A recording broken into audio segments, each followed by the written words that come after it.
अस्सलामुअलैकुम। Rising Pakistan special edition में आपको कहेंगे खुश आमदीद। मेरे साथ है मोहम्मद शुएब, मेरे साथ है सबीन फारूक। राइजिंग पाकिस्तान में आपको कहते हैं वेलकम। और आज के प्रोग्राम को हम आगाज करेंगे एक छोटे से सवाल के साथ। और सवाल ये है कि आजकल जो जनरेशन है, ये स्पेशली वो जनरेशन जो शादी की उम्र को पहुंच चुके हैं, विच आई डोंट नो शादी एक्जैक्टली उम्र क्या होती है, बिकॉज हर किसी की डेफिनेशन अपनी होती है। नहीं मुझे सोसाइटी के मुताबिक ना, लेट्स बी ऑनेस्ट, अब अपनी अपनी मर्जियां अपनी जगह पे, बट हमारे कल्चर, सोसाइटी और इन चीज़ों को देखते हुए 25 से 30, 25 मतलब 25 ऑनवर्ड्स जो हम एक आइडियल एज हम कंसीडर कर रहे हैं। That's true.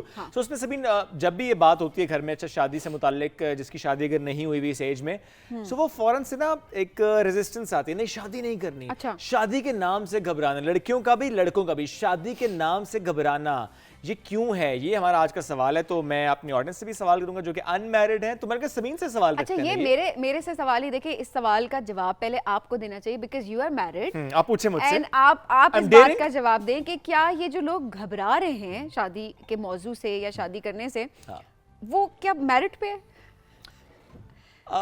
मैरिड तो डिफरेंट वर्ड हो गया, वो मतलब It's fine to use that word actually. अच्छा चलें, बताएं। अच्छा, मुझे लगता है दोनों पर्सपेक्टिव, एक तो पर्सन टू पर्सन वेरी कर रहा होता है, but what I believe is कि हमारी सोसाइटी में और हमारे इसी माशरे में हमने आसपास ऐसे टॉक्सिक रिलेशनशिप्स भी देखे हैं, हमने फेल्ड मैरिजेस भी देखी हैं, हमने तलाक की जो शरह उसमें इजाफा भी देखा है। स्पेशली हम अगर बात करें कुछ शहरी इलाकों के, ज़ाहिर है वहाँ से हमें स्टैट्स मिल रहे हैं, हम देही इलाकों में जाए वहाँ भी हमें स्टैट्स मिल रहे होते हैं। सो शायद जब आप अपने आसपास ऐसी फेल्ड मैरिजेस देखते हैं, टॉक्सिक रिलेशनशिप्स देखते हैं, अनहेल्दी रिलेशनशिप्स देखते हैं, तो नेचुरली आप घबराते हैं। चलो इस बात तक तो समझ आती है।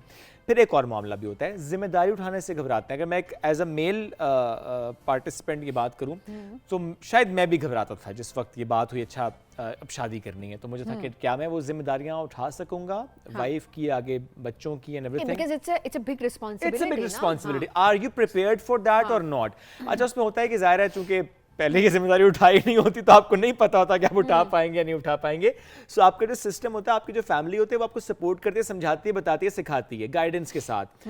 सो जब आप कर लेते हैं फिर आपको लगता है कि fine, you have done that. लेकिन हाँ, अगर हम लड़के के पर्सपेक्टिव से देखें, वो मुझे नहीं पता कि लड़कियां क्यों घबराते हैं। शायद वजह यही है कि उनको लगता है कि एक अपने घर को छोड़ के जाना दूसरे घर में, पता नहीं लोग कैसे होंगे, चीज़ों को लेके एक्सेप्टेंस होगी नहीं होगी। क्योंकि आजकल हम देखते हैं लड़कियां बड़ी पैशनेट होती हैं अपनी जॉब्स को लेकर, अपने बिजनेस को लेकर, अपने करियर को लेकर, अपनी ग्रोथ को लेकर। तो उनको ये डर भी होता है कि शायद हम इंडिपेंडेंट ना रहें, हम फिर से डिपेंडेंट हो जाएं, तो ये एक घबराहट भी प्रॉब्ली हो सकती है।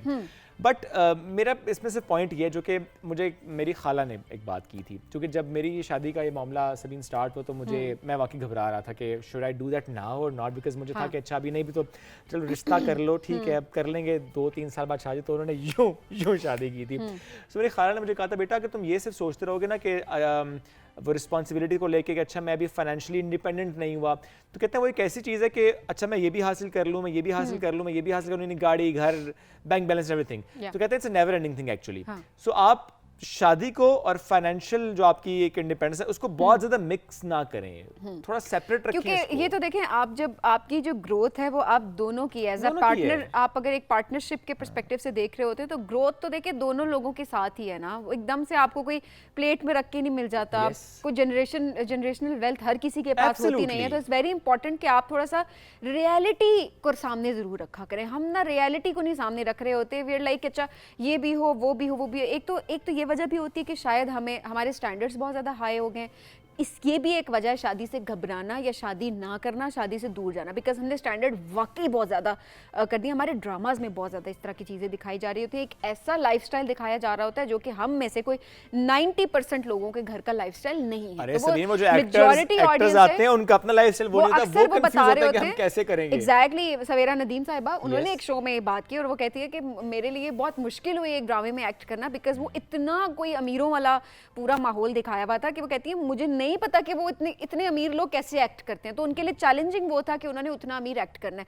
तो मेरा ख्याल है एक ये वाला जो एक फैक्टर है ना हमारे मीडिया का, इसको ठीक करने की बहुत ज्यादा जरूरी है। रियलिस्टिक दिखाएं ताकि वो आम लड़की आम लड़के से वो रिलेट कर सके और लोग शादी की तरफ बढ़ सकें, बिल्कुल। आपके माइंड की वो कंफ्यूजन खत्म हो। दूसरी चीज़ जो आपने बताई वो ये कि अपने इर्द गिर्द हम इतने टॉक्सिक रिलेशंस देख लेते हैं कि हमें वाकई डर लग रहा होता है कि खुदा न खास्ता कहीं हमारे साथ ऐसा ना हो जाए, और वो खौफ आपको लेकर चल जा रहा होता है। एंड देन हमें इस चीज़ पे फोकस करना चाहिए कि हमारे इर्द गिर्द बहुत अच्छी एग्जांपल्स भी हैं जहाँ पर हस्बैंड वाइफ एक दूसरे को सपोर्ट करते हैं, एक प्यार है। देखिए एक चीज़ में आप कंसिस्टेंसी जो देखेंगे वो सपोर्ट में देखेंगे। लड़ाई झगड़े भी होते हैं, डिसएग्रीमेंट्स भी होते हैं, बहुत सारे, और ज़िंदगी अप्स एंड डाउन्स का ही नाम है एज वी ऑल नो, और ऑब्वियसली वो सारी चीज़ें तो साथ चल रही होती हैं। बट हमें इस चीज़ को देखना होता है कि हमें रियलिटी कहीं नहीं छोड़ना, हमें उसको नज़रअंदाज नहीं करना।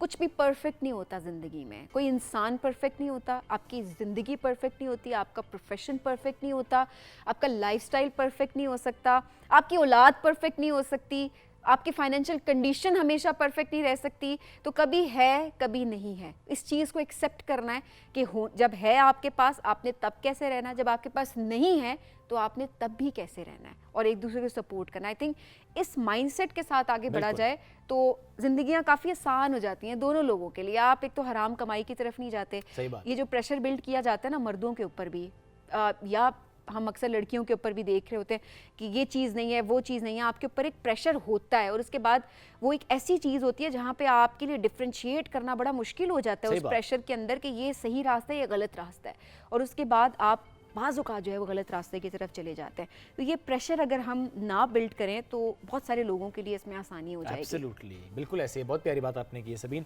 इसी के साथ हम एक ब्रेक की तरफ बढ़ेंगे। जब ब्रेक से वापस आएंगे तो राइजिंग पाकिस्तान स्पेशल एडिशन में हमारे मेहमान साथ मौजूद होंगे, उनसे हम करेंगे बातें। रहिए हमारे साथ, ये है राइजिंग पाकिस्तान स्पेशल एडिशन।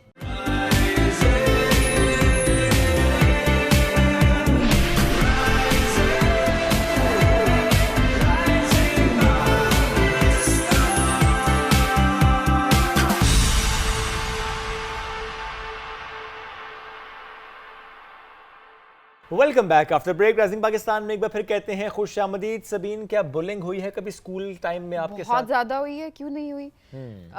कभी ये होता है आपके साथ के पतले होने पे होती है, कभी मोटे होने पे होती है, कभी रंग पे होती है, कभी आपको रंग पे क्या बुली किया होगा किसी ने?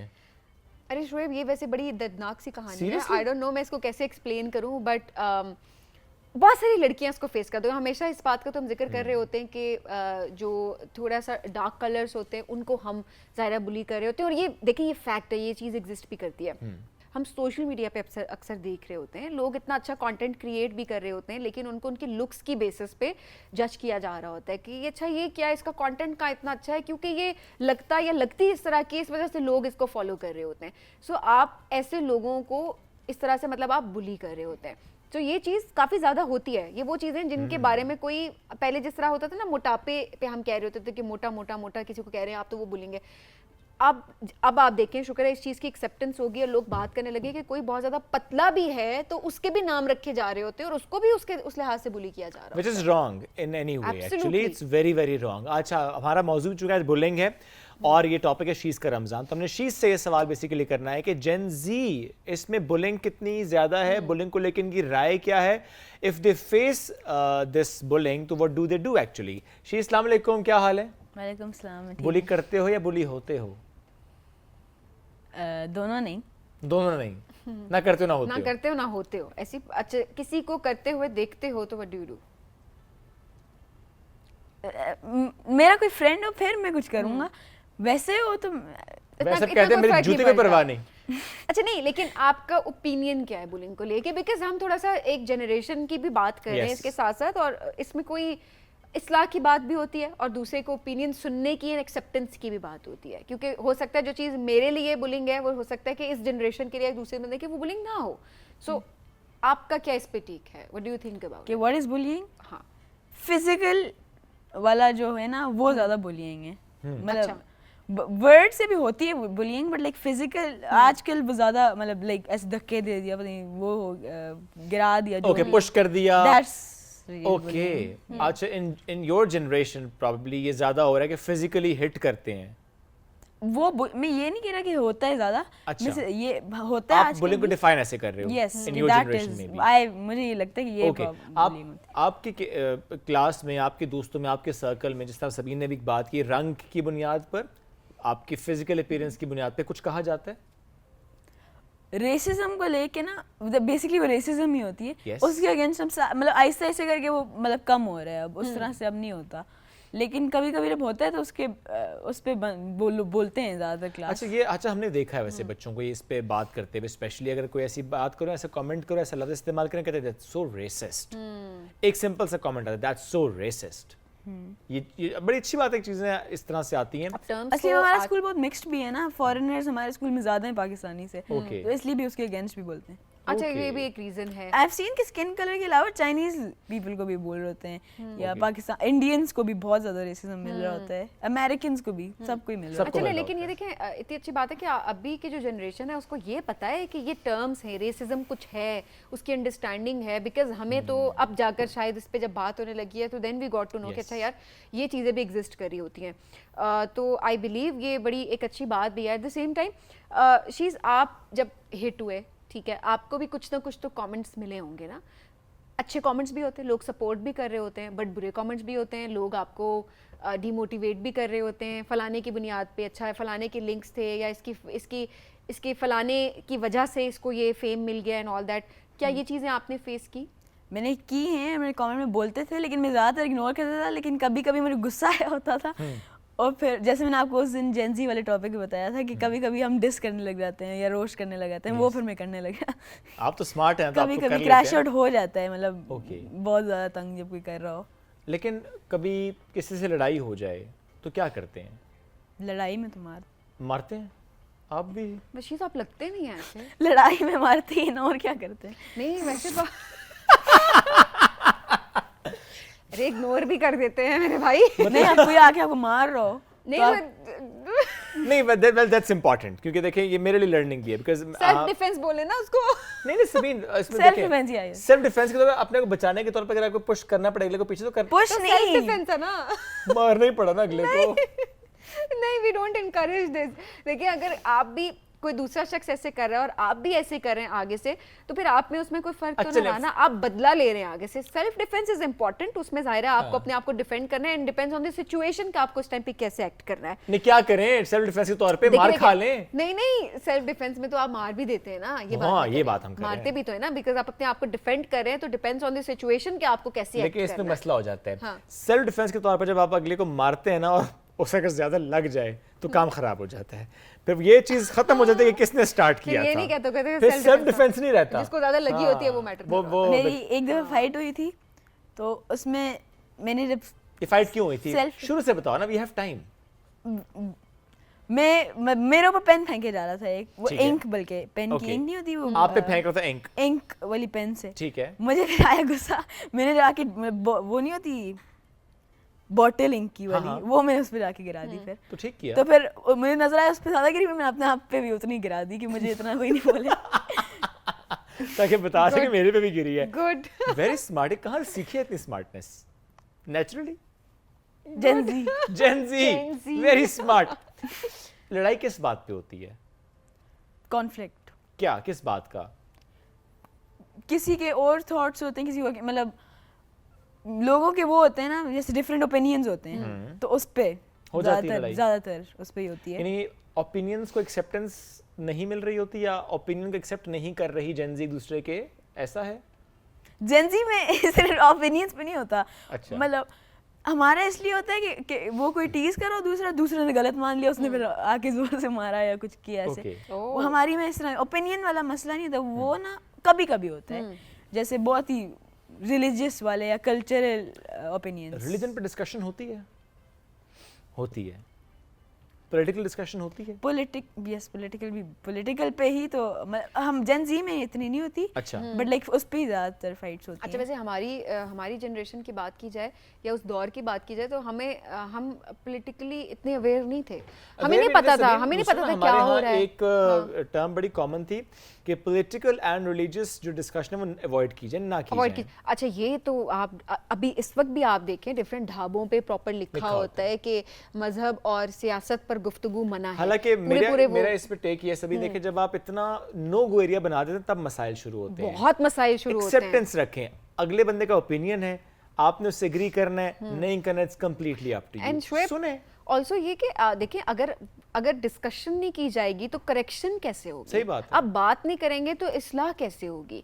सो आपको बात तो करनी है ना कम से कम कि आपका ओपिनियन क्या है। एक्सेप्टेंस नंबर 1, देन आप बात करेंगे, आपको डिफरेंट पर्सपेक्टिव सुनने को मिलते हैं, एंड देन आप उस लिहाज से अपने ओपिनियंस को चेंज करते हैं, उनको आपकी ग्रोथ की तरफ आप बढ़ रहे होते हैं। आपको So दूसरे it's very का important. ओपिनियन पता चलता है, एक डिफरेंट पर्सपेक्टिव का अंदाजा होता है। I am glad that you people discuss this religion and politics and हाँ एक्सेप्टेंस के साथ, लेकिन कि अगले बंदे का जो ओपिनियन है उसको आप माने ना माने, डिसएग्री करें एग्री करें, सुनना ऑलवेज करें अ ना decent at way least. Of disagreeing. Yes हम लोग बेसिकली अगर हम डिसएग्री करते भी हैं पहले सुनते हैं जेनजी का ये क्योंकि ओपिनियन सुनना ज्यादा इंपॉर्टेंट सुनना है। ज़्यादा एग्री important है। डिसएग्री तो आपके पास राइट है करने का, सही बात है। बट लाइक सुनना लाजमी होता है। सही बात है। टीचर्स और स्टूडेंट्स का कनेक्शन कैसा है हमारे स्कूल हाँ आप अदरवाइज भी आपके और दोस्त भी होंगे, डिफरेंट स्कूल्स में होंगे, टीचर्स और मैं स्टूडेंट्स ये इस पर्सपेक्टिव से सवाल रख रहा हूँ, जैसे अगर कोई कॉन्फ्लिक्ट है तो टीचर्स उसमें क्या इंटरफेयर करते हैं नहीं करते, आप लोग वो तो बताते हैं? ऑब्वियसली उनकी लिटरली जॉब है, उसमें जॉब interfere नहीं है उनकी, ये है जॉब तो पढ़ाना ही है। पर हाँ ना, लेकिन अब कोई टीचर हो उसके पीछे फुल मतलब लड़ाई हो रही हो तो वो ऐसी थोड़ी क्लास कंटिन्यू लेकिन उसके लिए आसान हो गया बस मत लड़ो या वो कंप्लेन कर दे, सिंपल। लेकिन उस कॉन्फ्लिक्ट में पार्टिसिपेट इस अंदाज से करना, इंटरफेयर करके कि उसको सॉर्ट आउट करना।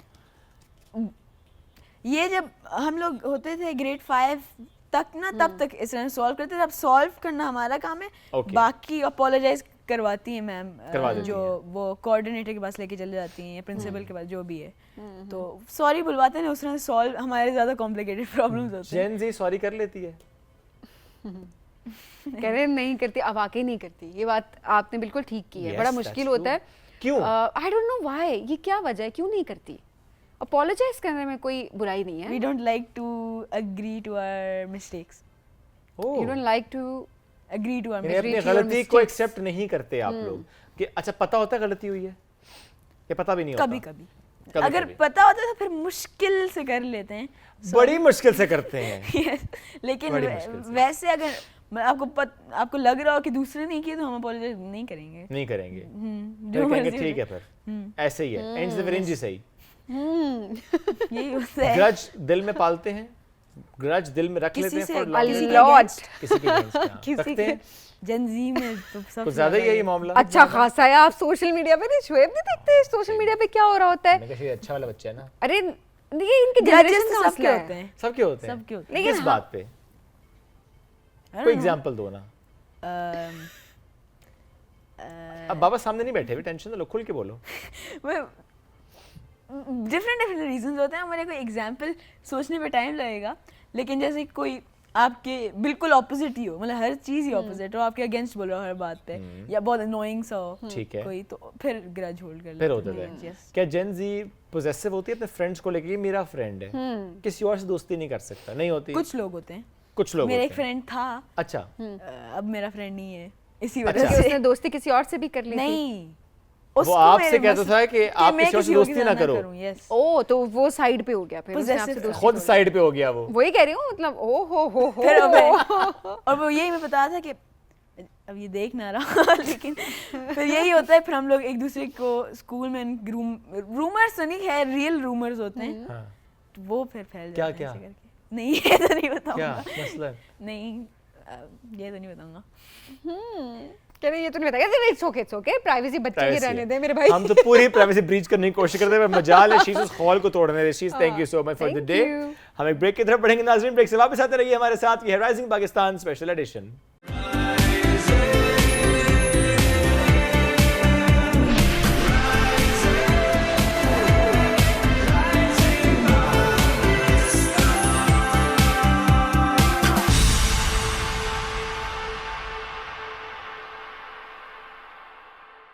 Welcome back to rising Pakistan special edition में आपको कहेंगे खुश आमदीद, और वो तमाम लोग हो जाए होशियार, क्योंकि सेगमेंट आपके लिए है जिनका खाने का दिल नहीं करता, और वो भी सहरी में।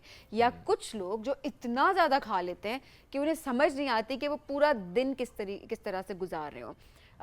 स्टमक इश्यूज लोगों को शुरू हो जाते हैं, एंड कुछ टाइम के बाद, मतलब शुभ आपने भी नोट किया होगा, 7, 8, 9, 10 रोजों के बाद कुछ लोग वीकनेस की शिकायत कर रहे करते होते हैं। हैं कि जी हमें बहुत ज़्यादा वीकनेस होना शुरू हो गया, और जब उनसे पूछा जाता है तो सहरी अफ्तार दोनों की अगर बात की जाए तो उसमें वो बैलेंस डाइट नहीं ले नहीं रहे कर होते, रहे स्पेशली होते। सहरी की बात की जाए Absolutely. तो सहरी में बैलेंस डाइट नहीं ली जा रही होती है ताकि पूरा दिन आपका एक अच्छा एनर्जेटिक गुजर सके। अच्छा, लोग ये भी सवाल करते हैं कि क्या है एक बैलेंस्ड डाइट इन सहरी, ये एक सवाल होता है लोगों को नहीं पता होता। Exactly. वो समझते हैं बस ठीक है जी आपने रोटी सालन खा ली एंड दैट्स इट। क्या वो वाकई बैलेंस डाइट होती है या नहीं होती? आज हम इस मौजूद पर गुफ्तगू भी करेंगे। ऑप्शंस क्या क्या हो सकते हैं, रोजाना एक चीज भी हम नहीं खा सकते। आज इस मौजूद पर गुफ्तगू करने के लिए हमें ज्वाइन किया न्यूट्रिशनिस्ट हैं हिना अनीस साहिबा। अस्सलाम वालेकुम जी, कैसी हैं आप? वालेकुम अस्सलाम, आप कैसे हैं? अल्हम्दुलिल्लाह बिल्कुल ठीक ठाक। कैसा गुजर रहा है रमजान? अल्हम्दुलिल्लाह बेहतरीन गुजर रहा है और मेरी तरफ से आप दोनों को भी रमज़ान मुबारक। बहुत शुक्रिया, बहुत शुक्रिया। आप खुद सहरी में क्या खाती हैं? मैं सहरी में एक मुतवाज़न ग़िज़ा खाती हूँ आपको जिसमें तो पता है इसलिए आप खा लेती हैं। मुझे तो नहीं पता। मुतवाज़न ग़िज़ा सहरी में क्या होती है आखिर? मुतवाज़न ग़िज़ा से मुराद बताए क्या है? ये जो एक मुट्ठी होती है ना, ये कंप्लीट फिस्ट हमारी, ये कंप्लीट मुतवाज़न ग़िज़ा है जिसको मैं ऐसे डिस्क्राइब करती हूँ। Carbohydrate, protein, fats, minerals and vitamins, ये कंप्लीट 5 ये बनती है एक मुतवाज़न ग़िज़ा जिसमें हम आ जाते हैं, फैट्स आ जाते हैं हमारे अच्छे देसी घी की शक्ल में आ गया, जो भी नेचुरल फैट्स सीड्स की शक्ल में आ गए, ड्राई फ्रूट्स की शक्ल में आ गए, ये आ गए कार्बोहाइड्रेट्स जो कि कॉम्प्लेक्स कार्बोहाइड्रेट्स आते हैं जिसमें दलिया हो गया, जौ की शक्ल में आ गए, मिलेट्स की शक्ल में आ गए, अच्छा जिनको गंदम सूट करता है वो उसकी शक्ल में आ गए।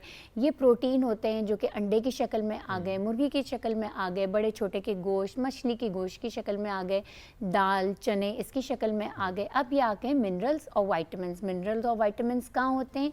कुछ मिनरल्स दालों में भी होते हैं, वाइटामिन्स दालों में भी होते हैं, फ्रूट्स सब्जियों में और फलों में मिनरल्स और वाइटामिन्स होते हैं। तो ये तमाम चीज़ें मिला के हमको सहरी में भी लेनी है, अफ्तारी में भी लेनी है। आज हम इस टॉपिक पे बात करते हैं, सहरी पे बात करते हैं। सहरी कंप्लीट हम कैसे ले सकते हैं?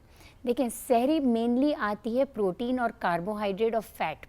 क्या होता है? प्रोटीन हमको अंडे, सबसे पहले हम बचपन से सुनते आ रहे थे कि हमारी अम्मी हमें अंडे बना के खिलाती थी, और आज हम नींद में होते हैं और सहरी ही नहीं कर रहे होते। आप में हम में कितने लोग होते हैं जो सहरी के वक्त सो रहे होते हैं बिल्कुल ऐसे और सहरी नहीं करते, और दूसरे दिन उठते हैं और कहते हैं कि लेथार्जिक हो रहे हैं, नकाहत हो रही है, सुबह काम सही नहीं कर पा रहे होते हैं, आधी दोपहर तक सो रहे होते हैं, अपने जॉब पर नहीं जा पा रहे होते हैं। ऐसा कितने लोगों के साथ हो रहा होता है, और दूसरे दिन आधे दिन गुजरता नहीं और डिहाइड्रेशन होने शुरू हो जाता है। तो सहरी में सबसे पहले तो देखें, एक एडल्ट को 3 अंडों की ज़रूरत होती है। इतना प्रोटीन लेना चाहिए। 3 अंडों में तकरीबन इतना प्रोटीन होता है कि एक एडल्ट को लेना है। बच्चा है तो 2 अंडे ज़रूर लेगा, ठीक है। अगर चिकन पीस लेना है तो एक तकरीबन 200 ग्राम का चिकन पीस ज़रूर लेना है। अच्छा, अगर बतख का अंडा हो तब एक चलेगा?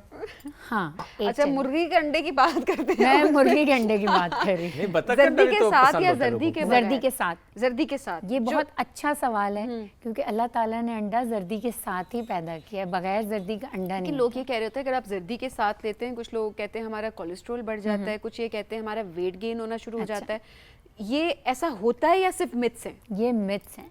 बिल्कुल ऐसा नहीं होता। आपको अंडा जर्दी के साथ ही लेना है। देखें, जर्दी तो बल्कि अंडे का कंप्लीट प्रोटीन बनाती है।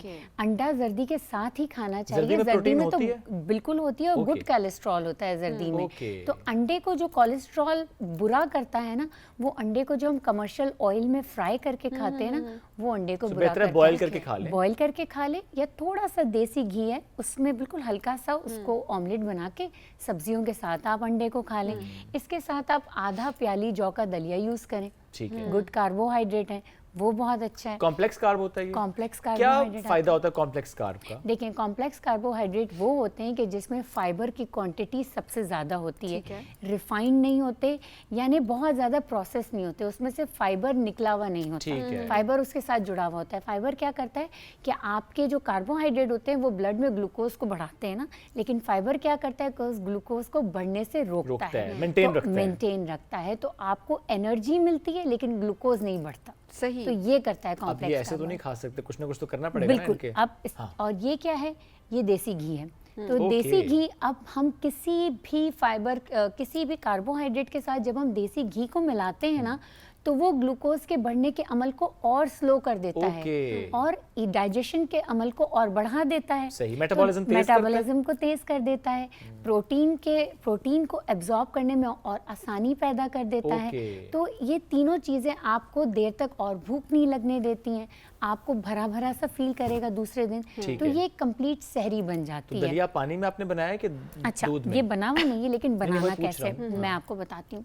पानी में आपने दलिया बनाना है, ठीक ठीक है ना। पानी में आप दलिया बनाएंगे, अब इसको जिस तरह मसाला ओट्स, आपने अक्सर टीवी पे सुना होगा शेफ्स को रेसिपी बनाते जी, हुए, जी। मसाला ओट्स की तरह आप बना लें। 3 अदद अंडे आप साथ में उबाल लें, ठीक है। उस पे 1 टीस्पून आप देसी घी उस पे डाल लें, वाह। तो कितना टेस्टी हो जाएगा। साथ में आधी प्याली दही खा लें, ठीक है। कितनी बेहतरीन सहरी हो जाएगी, आप और ये बताएं। आसान भी है ना, आसान भी कितनी घर है। में किसी को इतनी मेहनत भी नहीं करनी के पड़ेगी। पराठे बनाएं आधी रात को और इतनी सारी पता नहीं सालन बनाएं, ये कुछ भी नहीं करना पड़ेगा।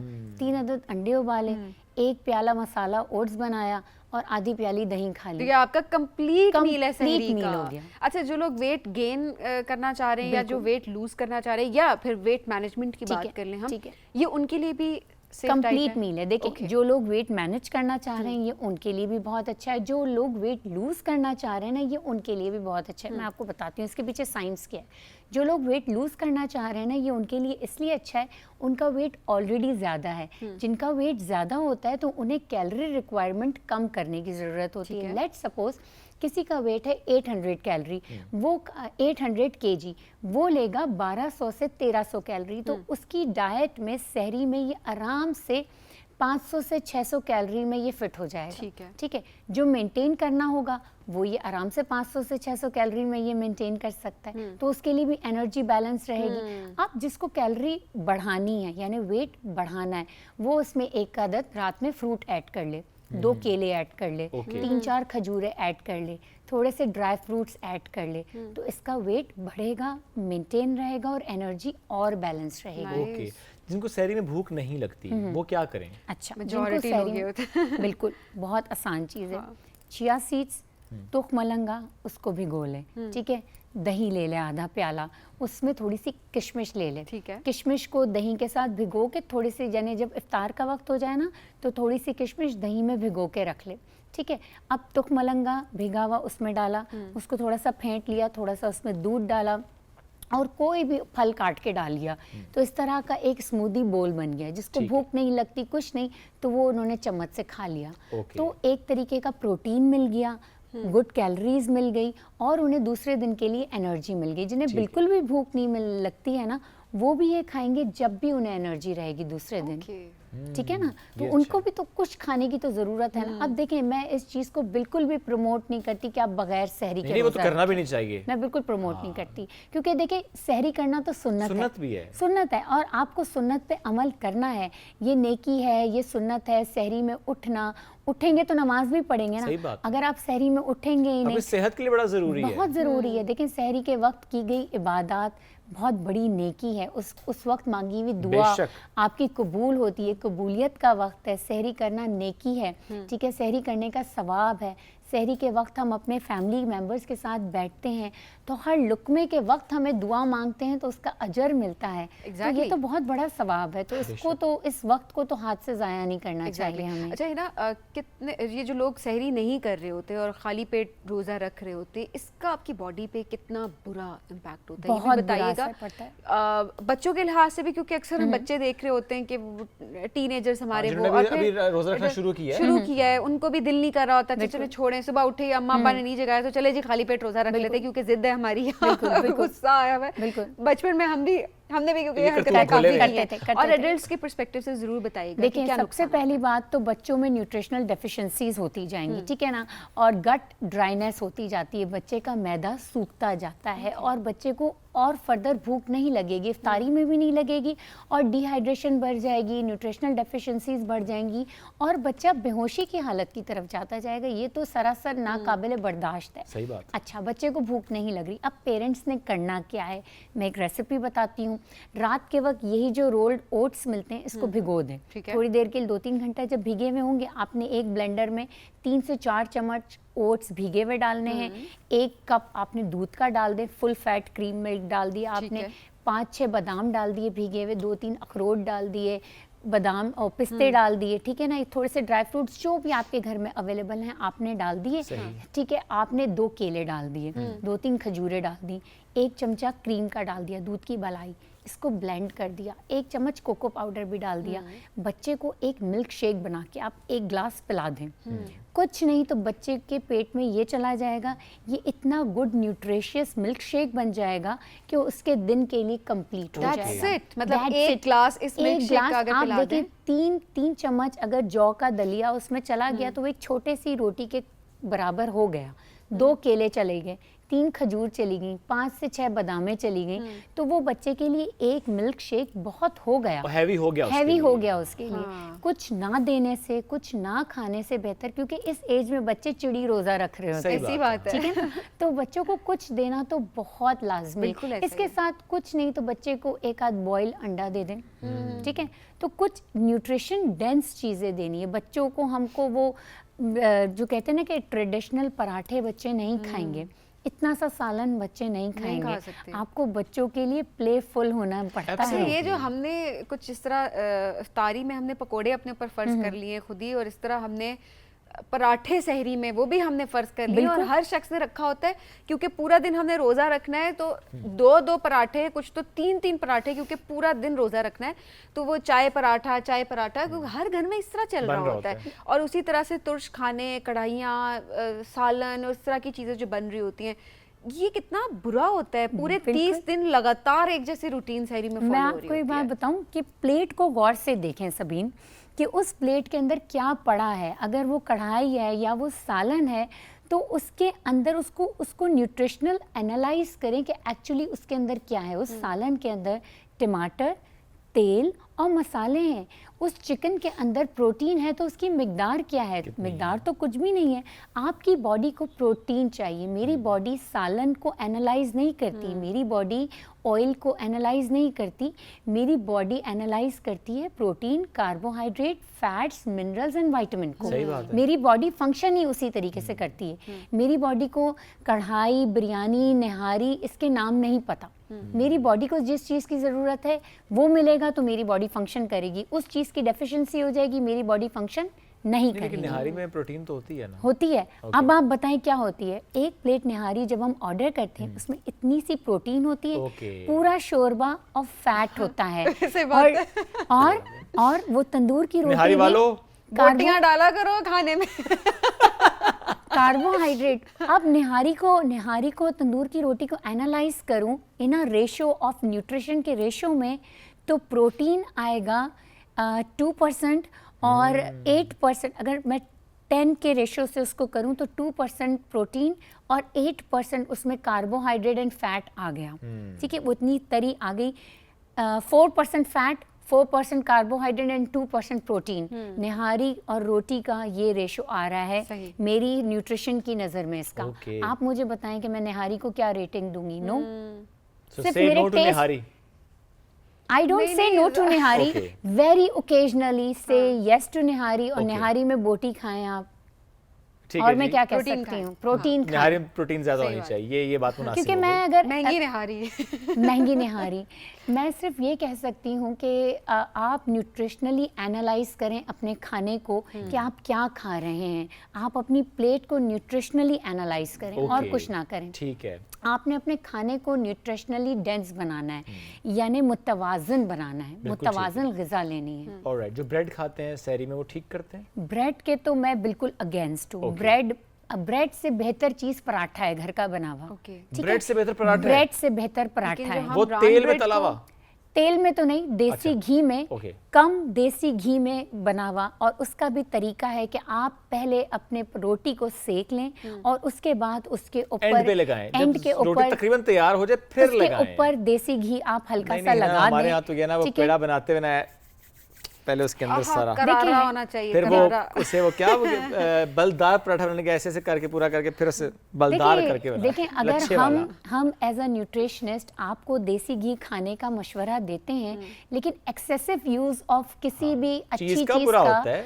एक्सेसिव इस्तेमाल हम कभी भी ये तो नहीं कि हिना साहब ने कहा कि देसी घी है तो आपने खाओ। देसी घी का यूं पकड़ा है, चप्पड़ कट कट के कट चप्पड़। कट कट पी अच्छा, गए। पूरे ऐसा नहीं दिन है। में जो कहते हैं जो क्वांटिटी होनी चाहिए वो 1 to 2 टेबल 2 tablespoon से ज़्यादा नहीं होनी जो आपने चाहिए। कंज्यूम कंज्यूम करना है वो Consume. चाहे आप तल के ऐसे कुछ भी पी लें, करें। पानी में डालें, जो भी करें, जो इससे भी ऊपर करें नहीं 2 होना चाहिए। टेबल स्पून से ज़्यादा पूरे दिन में देसी घी का भी इस्तेमाल उससे ज़्यादा नहीं होना चाहिए। तो अगर आप एक पराठे में ही 2 टेबल स्पून डाल चुके हैं और फिर इसके बाद पूरे दिन में 2 4 संकार ही है दफ़ा फिर खा अब। लेंगे तो फिर तो ये मैंने तो रेकमेंड नहीं, नहीं और किया। फिर कहते हैं कि वेट गेन, हमें Gain तो हो डॉक्टर गया। ने कहा है कि अच्छा जी वेट देसी गेन घी तो खाएं। होगा सो होगा, लेकिन उसका कोलेस्ट्रॉल अदरवाइज सब भी बढ़ जो जाएगा ना। बहुत मसाइल कॉम्प्लेक्सिटीज होते हैं। हर चीज़ देखें, किसी भी अच्छी चीज़ का इस्तेमाल भी लिमिट से ज़्यादा नहीं करना।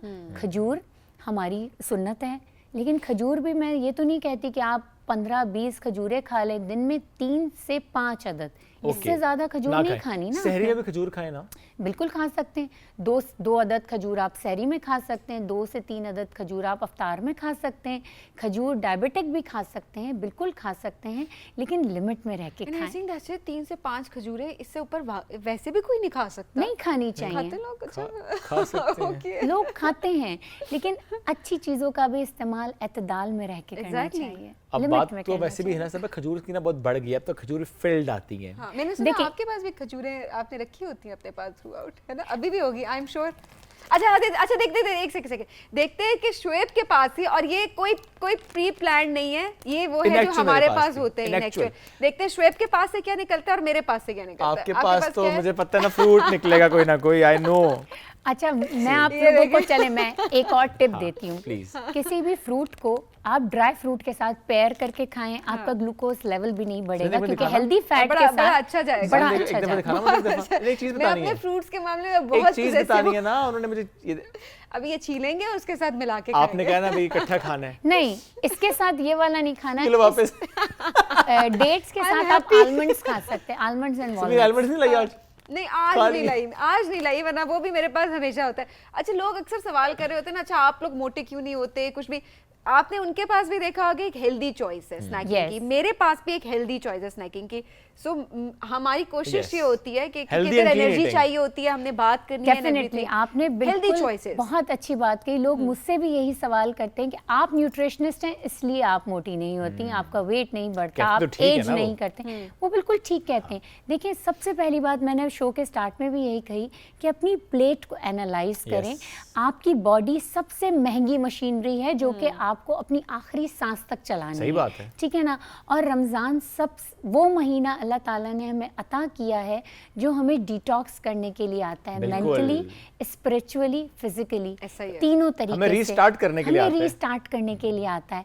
तो हमें इस महीने में पकोड़े और समोसे फर्ज नहीं किए गए हैं, हमें नेकियां फर्ज की गई सही हैं। बात है। हमें रोज़े अपने आप फर्ज को हैं, पकोड़े रोज़े नहीं। फर्ज हैं, हमें नेकियां करनी चाहिए और हमें अपनी बॉडी को भी ना हर वो अच्छी चीज़ प्रोवाइड करनी चाहिए जिसकी उसे ज़रूरत है। Very nice. और आई थिंक ये बहुत इंपॉर्टेंट Yes. मैसेजेस थे जो कि हिना ने अभी आप सबको दिए, और आई थिंक ये हमें प्रॉपर कंसल्टेशन लेनी पड़ती है। अच्छा जी, हम जाएं न्यूट्रिशनिस्ट के पास पूछे, वैसे तो रुझान हमारे यहाँ एक तो वैसे ही बड़ा कम है कि आप किसी न्यूट्रिशनिस्ट के पास जाएं, आप अपना डाइट प्लान लें ताकि हम सारी बीमारियों से बचें और हम एक अच्छी डाइट की तरफ जाएं जिसमें हम अपनी क्रेविंग्स भी पूरी करें। ऐसी भी बिल्कुल, कोई बात नहीं बिल्कुल। होती कि न्यूट्रिशनिस्ट आपको ये कहेगा कि अच्छा पूरा दिन सुबह दोपहर शाम आपने सलाद ही खाना है, ऐसी कोई बात नहीं होती है। आपकी बॉडी की रिक्वायरमेंट क्या है उस Absolutely. लिहाज से वो आपको बता देते हैं और वो आसानी हो जाती है। खैर, अभी हमने पूरी कोशिश की कि आप लोग तो नहीं जाएंगे, हम ही आप तक पहुंचा दें डाइट प्लान, हम उसको फॉलो करना शुरू कर दें। आई विश कि आप में से कोई 1 या 2 लोग भी इसको फॉलो कर लेते हैं अगर, तो इस सेगमेंट का मकसद पूरा हो। एब्सोल्युटली ना, thank you so much for joining you. Us today. Thank you. सैरी कितनी आसान है ये हमने आज इस सेगमेंट से जाना है। जिसको हमने बनाया हुआ था बहुत मुश्किल, तो ये नहीं आपने करना। आप जो हिना साहिबा ने बताया उसको फॉलो करें, फीडबैक भी दें। 2-4 दिन रोज़ा इस तरह रख के सैरी करके फीडबैक दें कि अच्छा पूरा दिन आपका कैसा गुजरा। ये फीडबैक बड़ा वैल्यूएबल होता है। जिस तरह से आपने कहा ना, पर्सन टू पर्सन वेरी भी करा होता है।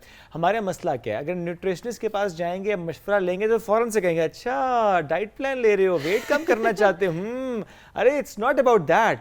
आप अपने हेल्दी वेट को मेंटेन करना चाहते हैं, अपनी हेल्थ को बेहतर करना चाहते हैं। इट्स नॉट अबाउट लूजिंग और gaining weight, it's about your healthy diet, it's about your health actually. एक ब्रेक की तरफ बढ़ेंगे नाज़रीन, ब्रेक से वापस आते रहिए हमारे साथ। ये है राइजिंग पाकिस्तान स्पेशल एडिशन।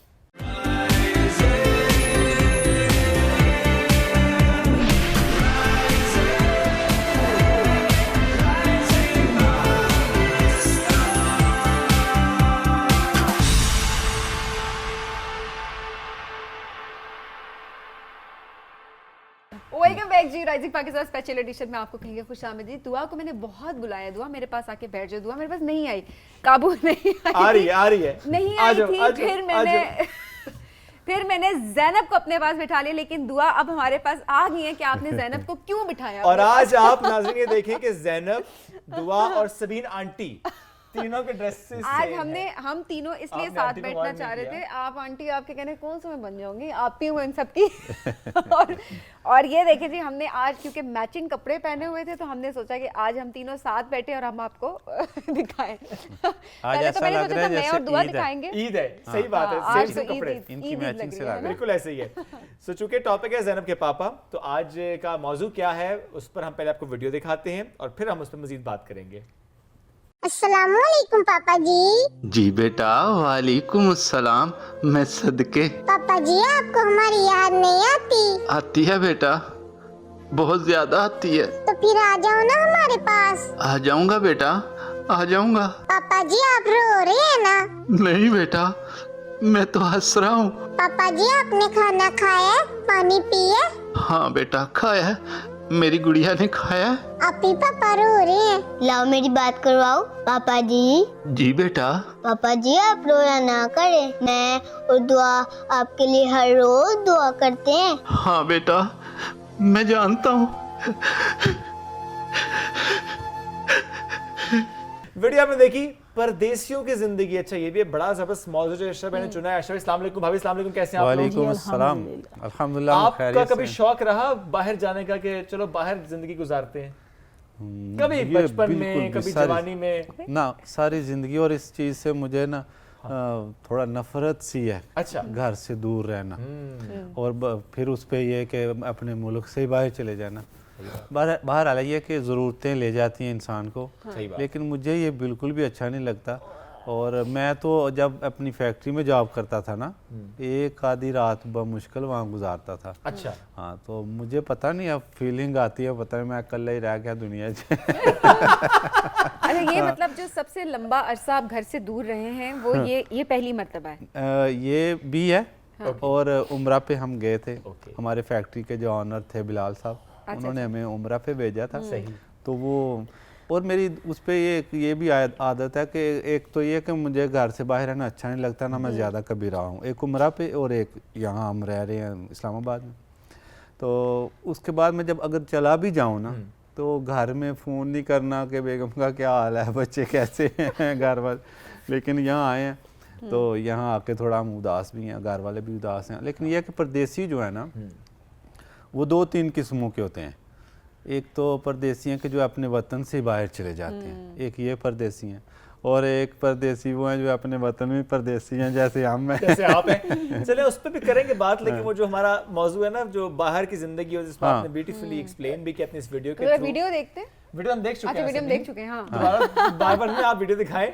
लेकिन एक बात और है, ये बात मैंने भाभी से भी पूछनी थी। भाभी, जिस तरह अभी तो चलो आप लोग इकट्ठे माशाल्लाह आए हुए हैं इस्लामाबाद, लेकिन अदरवाइज कभी ऐसे होता है एक दिन के लिए आप किसी और इवेंट पे अरशद भाई गए हुए हैं तो आप फिर कहें कि वापस आ जाएं, कॉल करें वापस, पापा वापस आ जैसे जाएं? उन्होंने कहा कि मैं कॉल नहीं करता, इन्हें मैं खुद ही कॉल करती हूँ और ये पूछती हूँ कि फिर बुलाती घर में हैं। भी नहीं, किसी फिर का हाल पूछ नाराजगी लिया करो। नाराजगी कभी आपने शो की कि आपको मैं याद नहीं आई या आपने मुझे नहीं कॉल नहीं, मैं नहीं इस की? तरह की बातें नहीं करती। नहीं मैं बस करती? ये कहती नहीं, हूँ ये कि बेगम आपने को पता है मुझे कि मैं सबसे ज्यादा, ये बच्चों से पूछे मैं सबसे ज्यादा प्यार किसको करता हूँ। ये सवाल करते हैं। मोहम्मद, बाबा सबसे ज्यादा प्यार किससे करते हैं?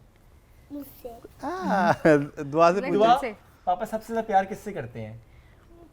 ज़ैनब से पूछो पूछो। जरा। ज़ैनब सबसे ज्यादा प्यार किससे करते हैं? हम तीनों को। अच्छा, आप तीनों का एक मिनट, अब ये सवाल एक रह गया। भाभी आप बताएं, ज़ैनब के पापा सबसे ज्यादा प्यार किससे करते हैं? आप भी कह दें मुझसे। मुझसे। क्या कह रही है मुझसे? अच्छा, मैं ये चीज ये साबित करती है कि सबको बैलेंस करके रखा है, नहीं, बड़ा नहीं। इंपॉर्टेंट होता अब है। एक और बात होगी ना, अब सवाल अर्शद भाई से है। हाँ। अब सबसे मुश्किल ज्यादा है। प्यार किससे करते हैं? मैं हाँ। मैं सबसे असल में ये कि माँ अपनी जगह होती है, बाप अपनी जगह होते हैं। नहीं, चले माँ और बाप के अलावा ना। भाई बहन अपनी जगह हैं, उनसे मोहब्बत वाला वो जो उनसर होता है वो और है। बच्चों से मोहब्बत वो और एक किस्म है, बीवी से मोहब्बत है वो एक और किस्म है। और मुझे घर से जब बाहर होता हूँ तो किसकी याद आती है, फिर इससे पता चलेगा किससे हाँ, ज्यादा। सबसे ज्यादा कौन याद आता है? ये बहुत टफ है। मैंने ये मोहम्मद क्या कह रहे हैं? नहीं किया। मोहम्मद कह रहे हैं मामा, लेकिन लेट्स सी अरशद भाई क्या कहते हैं। ये बहुत मुश्किल सवाल है, आई नो। हाँ, ये घर से बाहर जब होता हूँ तो मुझे ऐसा लगता है मुझे बेगम की ज़्यादा याद आती है। ओहो माशाल्लाह, और क्या बात है परदेसियों जी। की बात हम कर रहे थे कि परदेसी हैं जो, बस उनका ये हाल थोड़ा सोच के और देख के ना थोड़ा तरस आता है कि कपड़े खुद धोने पड़ते हैं उन्हें, खाना खुद पकाना पड़ता है, फिर ये है कि सुबह का नाश्ता भी खुद बना के फिर काम पे जाना पड़ता है, फिर शाम को उस टाइम पे आना है कि आके फिर पकाना है और फिर खाना। सही बात। तो परदेसियों से मैं कहूँगा आप लोग परेशान ना हो, मैं अपने घर में ये सारे काम करता हूँ, परदेसी हूँ मैं भी, अपने घर में परदेसी। अपने घर में परदेसी। अच्छा, अभी जो आप इतने टाइम से, क्योंकि यहाँ पर अब कुछ दिन के लिए आप हैं, घर में सबसे ज्यादा याद किसकी आ रही है? घर से अम्मी की आ रही है, अब्बू की आ रही है, भाइयों की आ रही है, किसकी सबसे ज्यादा? हाँ, मैं इस पे मैं आता हूँ। घर में मुझे सबसे ज़्यादा किसकी अभी याद आ रही है, बल्कि सब कोई हमें आ रही है। तो अच्छा, परदेसियों पे मैं एक बात करना चाहता था कि जो लोग मुल्क से बाहर जाते हैं, ओवरसीज जिन्हें हम कहते हैं, ज़ाहिर है वो अपने अच्छे हालात के लिए जाते हैं। सही बात है, कि घर में खुशहाली आ जाए, हालात अच्छे हो जाएं, बेहतर हो जाएं, या बहनों की शादियां हो जाएं, या कोई बाप चला गया, बेटियों की शादियां हो जाएं, ज़रूरतें हैं वो अच्छी पूरी हो जाएं, घर वाले बाद हमारे पीछे खुश रहें। तो लेकिन सिर्फ जाने पे हम बात करने लगे हैं कि कुछ तो ओरिजिनल तरीके से जाते हैं, तो अल्लाह ताला उनकी हिफाजत फरमाए। जिस नीयत से जाते हैं अल्लाह वो पूरे करे, असबाब पैदा करे। जाते हैं, लेकिन वो लोग जो जाते हैं डंकी लगा के, ये डंकी वाला मामला बड़ा खतरनाक है, बहुत खतरनाक है। तो डंकी लगा के बिल्कुल नहीं जाना चाहिए। एक तो ये है कि ये हमारे मुल्क के, और कोई भी जिस मुल्क में भी जा रहे हैं उस मुल्क के कानून की भी खिलाफ वर्जी है। और दूसरा ये कि आप बिल्कुल भी ऐसा ना करें जो डंकी लगा के जाते हैं लोग। इस पर हमने एक वीडियो भी बनाई थी। तो डंकी में ये कि अपनी जान को भी ख़तरा है, और आप जिनका सहारा हैं उनको भी बेसहारा कर जाएंगे। तो ये इतना बड़ा रिस्क नहीं लेना चाहिए जिसमें जान का ख़तरा हो। बेशक ऐसे। तो ये कि अल्लाह ताला परदेसियों की भी हिफाजत फरमाए जो अपने वतन से बाहर हैं, जो वतन के अंदर परदेसी हैं जैसे हम, अल्लाह हमारी भी हिफाजत फरमाए। दुआ करें कि हमारी ये जल्दी ख़त्म हो जाए, प्रोग्राम भी घर जाएं, या कोई बात हो जाए हमारे घर वालों से। रमजान पूरा साथ ही है ना अर्शद, क्या करें, ईद पे भेजेंगे घर आपको, है ना, ईद बस घर जाकर। लेकिन ये तो जुल्म है ना, कभी उनसे बात ही करवा दिया करें। चलो इस पे हम जाना सोच नहीं है सकते हैं, कुछ करते हैं। भाभी आपको सबसे ज्यादा कौन याद आ रहा है सियालकोट में? मुझे सियालकोट में सबसे ज़्यादा बेटी और उसके बाद बेटा। ओके, ज़ाहिर है बड़ी बेटियां और बेटा। अभी हम रात को यहाँ से निकले थे, सही तो सड़क पे बाहर निकले हैं तो सड़क पे एक हादसा हुआ था। 2 भाई थे कल, बिल्कुल। हाँ, वो किसी गाड़ी से टकराए तो वो जहाँ भाग हो गए। तो उस वजह से भी बेगम को ना घर की ज़्यादा याद आने लगी कि बच्चे स्कूल जाते हैं, वो बड़ा बेटा और बेटियाँ भी। तो इसलिए बेगम कह रही हैं, वो कल भी ना काफ़ी रो रही थी, और आज भी मेरा ख्याल अभी भी इस वक्त रो रही है। बड़ा वो दुखी। मैं वही कह रही हूँ कि फैमिली से दूर रहना वाकई एक बहुत बड़ी बात होती है। हमारे लिए बड़ी खुशकिस्मती है कि आप लोग यहाँ पर हमारे साथ मौजूद हैं, और हम कोशिश यही करते हैं कि आपको एज अ फैमिली यहाँ पे रखें। कितना सैक्रिफाइस, एक माँ सैक्रिफाइस कर रही है इस वक्त, क्योंकि बच्चे, आप कुछ बच्चे वहाँ पर हैं, बच्चे अलग सैक्रिफाइस कर रहे हैं। अर्शद भाई मिस कर रहे हैं अपनी वालदा को भी, प्लस वालदा इनको मिस कर रही होंगी। तो ये सारे जो सैक्रिफाइसेस हो रहे होते हैं ये आपके लिए हो रहे हैं। आई एम सो सॉरी बेगम, मैं बेगम को कभी कहीं इंटरव्यू में नहीं लेके जाता। इस जगह हम खुद ही लेके आए थे बेगम को, आपकी तरफ से कोई नहीं था कि आप यकीन जाने हम खुशकिस्मती समझ रहे हैं, क्योंकि ये रमज़ान के प्रोग्राम थे, यहाँ दीन की बातें होनी थी, दुआ मोहम्मद की थोड़ी एक्टिविटी शरारतें होनी थी। तो मैंने कहा हम पूरी फैमिली जाएंगे, रमज़ान की जो बरकतें हैं, इसके जो अच्छे अच्छे इस्लामिक मौजू हैं उस पर हम सारी फैमिली बैठेंगे। वाकई ये एक बड़ी बात है। और लेकिन भाभी आप इस वक्त बच्चे आपको देख भी रहे होंगे इस स्क्रीन के थ्रू भी, कोई पैगाम आप देना चाहेंगे भी उनको? ये बताना चाहेंगे? वैसे तो हमें नजर ऑलरेडी आ रहा है कि आप कितना मिस कर रही हैं, आपकी आंखों में आंसू हैं, सबसे बड़ी बात ये है यहाँ पे। उनसे कह दें कि हम कोई कुछ बात करना चाहेंगी? मुझे आपकी याद आती है।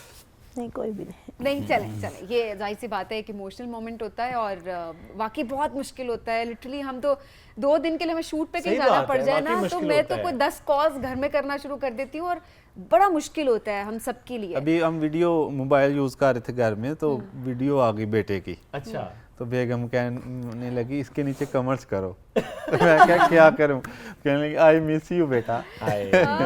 तो भाभी पहली बार है कि इतना टाइम अलग है उनसे दूर रहे हैं? जी ये वाला पहली दफा। बेगम के लिए पहली दफा है, हाँ मेरे लिए ये दूसरी दफा है। भाभी आप यकीन करें कि वी आर ट्रूली ऑनर्ड, बहुत फख्र की बात है हमारे लिए कि आपने इतना वक्त हम लोगों को दिया, हमारी वजह से आप सब यहाँ पे मौजूद हैं।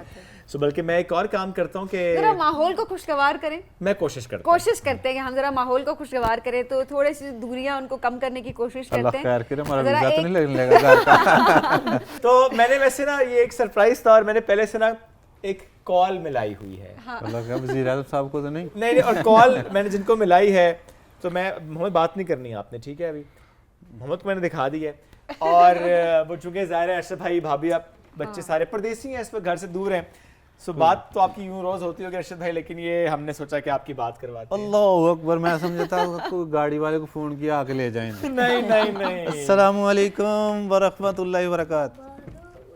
माशाल्लाह बड़ी बड़ी हस्तियां बैठी हैं मोबाइल। माशाल्लाह जी, अरशद भाई की वालदा और भाई भी साथ बैठे हुए हैं और देखें जरा कि हमने सोचा कि बात कराते हैं, तो प्लीज अरशद भाई बात करें जी ना। की हाल चाल ने? ठीक ठाक हो?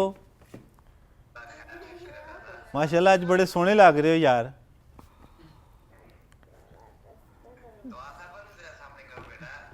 ए जी दुआ दुआ ये अम्मी है, ये वीडियो नहीं है कुछ जो हमने लगा लिया है, इस वक्त रियल में बात हो रही है। अम्मी से बात करें। साइज भाई की हाल चाल ने? ठीक ठाक हो तुसी? और घर दे हालात ठीक ने कि आके करा मैं?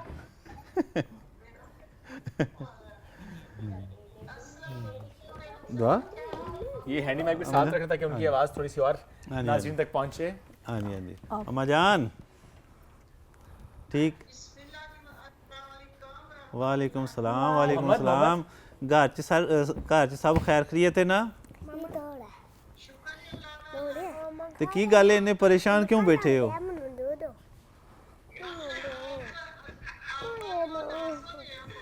उदास हो गए? असी भी बड़े उदास हो गए हैं। वो अज इन्होंने दसिया तो उन्होंने गल करा दी, उन्होंने बड़ी मेहरबानी, इन्होंने दुआ करनी खसूसी। तुसी उत्थे उदास होए हो ते बेगम साहिबा इत्थे उदास होए ने।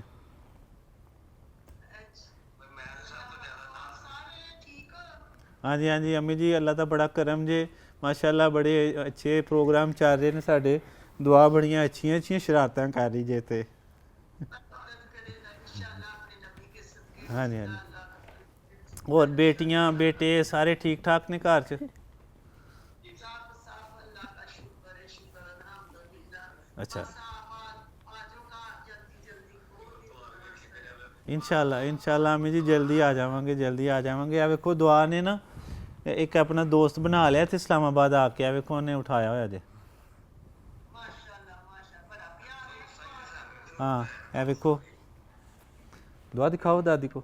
हाँ ये लो जी, ये है जी। हाँ असी आए थे 5 सां ते आवांगे वापस 6 आवांगे इंशाल्लाह असी। फिर ਇਹਦਾ ਤੁਸੀਂ कोई ना सोच लो चंगा ਜਿਹਾ ਜਿਹੜਾ रखना है। ठीक है ना?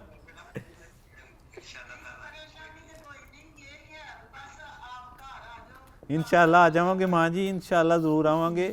ते इत्थे भी असी कोई भैड़ा काम नहीं करन आए, चंगियां चंगियां गल्लां हो रही ने ते अल्लाह ताला चला ओदा सानू सवाब देगा इंशाल्लाह। ठीक है ना? इंशाल्लाह इंशाल्लाह।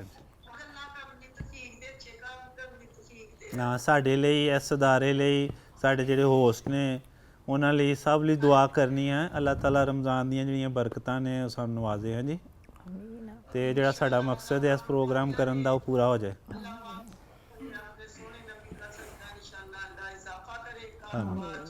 ਆਮੀਨ ਆਮੀਨ आमीन आमीन